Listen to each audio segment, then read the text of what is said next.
ओम नमो भगवते वासुदेवाय। ओम विष्णवे नमः। हे नारायण, जिनके नाम से ही पाप कांप उठते हैं, जिनकी कृपा से पतित भी पावन हो जाते हैं, आज हम आपको उस पावन व्रत की कथा सुनाने जा रहे हैं जो जन्मों के अंधकार को मिटा देता है। वह पावन तिथि है पाप मोचनी एकादशी। प्राचीन समय जब धरती पर ऋषियों का तेज सूर्य से कम नहीं था, एक पवित्र वन था, चैत्र रथ वन। उस वन में पक्षियों का मधुर कलरव, मंद पवन की शीतलता और वेद मंत्रों की गूंज वातावरण को दिव्य बनाती थी। वहीं एक युवा तेजस्वी अतुल तपस्वी रहते थे, मेधावी ऋषि। उनका शरीर तप से प्रकाशित था, आंखें बंद, श्वास धीमी, मन पूर्णतः भगवान शिव में लीन। वर्षों से वे कठोर तप कर रहे थे, न निद्रा का मोह, न स्वाद की चाह, केवल साधना, केवल परमात्मा। उनकी तपस्या इतनी प्रबल हुई कि इसकी ज्वाला स्वर्ग तक पहुंच गई।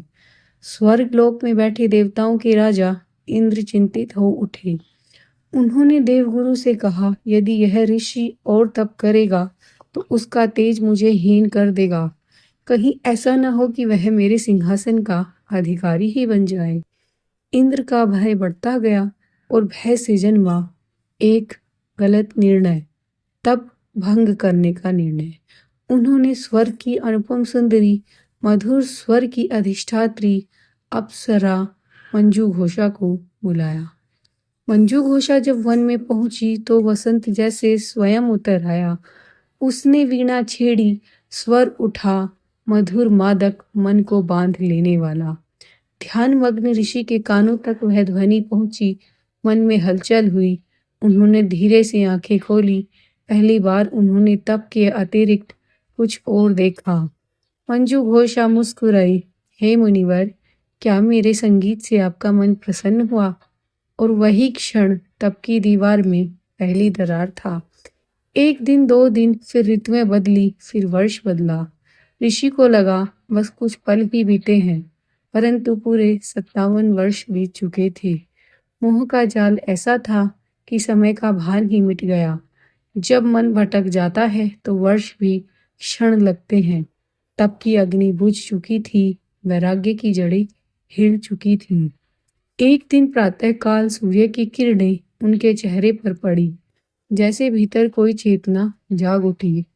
उन्होंने स्वयं से पूछा, मैं कौन हूँ?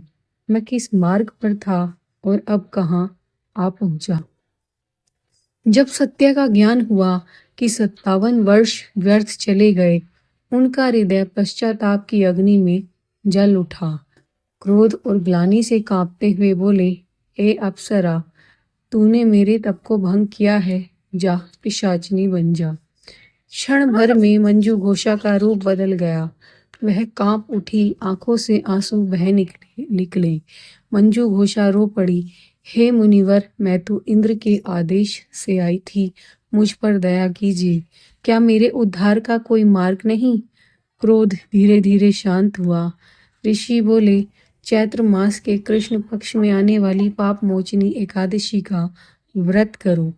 उस दिन भगवान विष्णु की आराधना करो, वही व्रत तुम्हें इस श्राप से मुक्त करेगा। मंजू घोषा ने उपवास किया, आंखों में पश्चाताप, हृदय में भक्ति।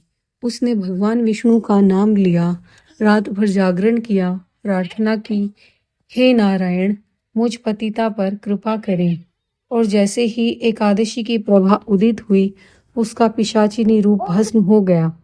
वह पुनः दिव्य स्वरूप में प्रकट हुई।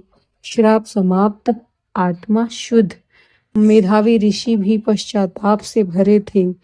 उन्होंने भी वही व्रत किया, उपवास, जप, ध्यान, और एकादशी की शक्ति से उनका मन पुनः निर्मल हो गया। तप की ज्योति फिर प्रज्वलित हुई। दशमी से ही इस व्रत में सात्विक आहार लिया जाता है और एकादशी को उपवास किया जाता है। भगवान विष्णु के पूजन के साथ साथ कथा श्रवण, रात्रि जागरण और द्वादशी को पारण, दान, जप और संयम का इस व्रत में विशेष महत्व है। इस कथा से हमें एक गूढ़ संदेश यही मिलता है कि केवल एक ऋषि और अप्सरा की नहीं, यह हमारे मन की कथा है। हम सबके भीतर तप भी है और मोह भी। भूल हो सकती है, पतन हो सकता है, परंतु यदि पश्चाताप सच्चा हो तो एकादशी का व्रत जीवन बदल सकता है। जब जब मन पथ से डोला, तब तब नाम सहारा बना। पाप मोचनी की ज्योतिषी से हर अंधकार उजाला बना।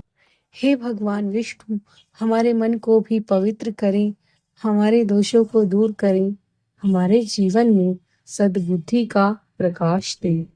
ओम नमो भगवते वासुदेवाय।